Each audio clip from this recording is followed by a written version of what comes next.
Le deuxième remarque, juste la stratégie des salafistes dans les pays communautaires, dans les pays communautaristes, je pense à l'exemple de la Grande-Bretagne ou dans les exemples de la Belgique. Deux argumentaires. On a droit à un système juridique spécifique, et là vous avez une photo prise en Angleterre où, dans certains quartiers où se sont regroupés des salafistes, vous avez un panneau à l'entrée qui dit ici vous entrez dans une charia zone, c'est-à-dire dans une zone dans laquelle pas d'alcool, je ne sais plus ce que c'est à droite, c'est pas de musique, pas de chaussures à talons, et pas de drogue. Bon. À droite, vous avez l'argumentaire classique de l'islamophobie, qu'on trouve aussi en France. Alors l'islamophobie, c'est le couteau suisse qu'on sort à toutes les occasions.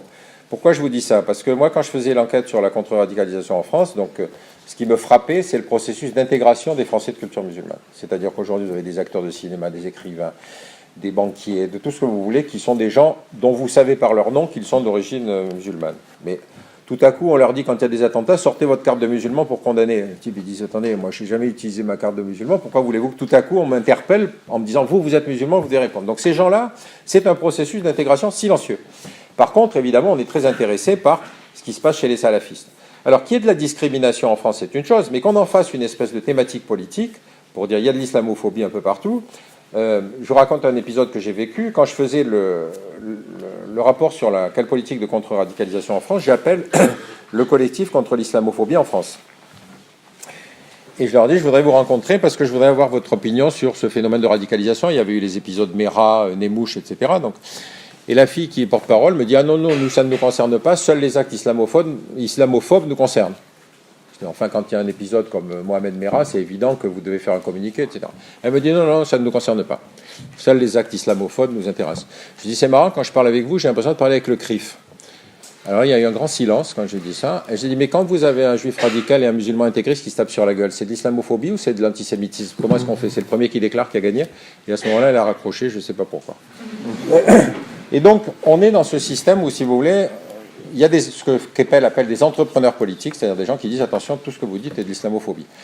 La seule phrase que j'ai entendue aujourd'hui, du seul type, juste si vous voulez, sur le thème de l'antiracisme, c'était Bernard Tapie qui l'avait dit un jour. Il a dit, aujourd'hui être antiraciste, c'est de dire à un type que c'est un sale con, qu'il soit musulman, juif, chrétien, vert, jaune ou rouge.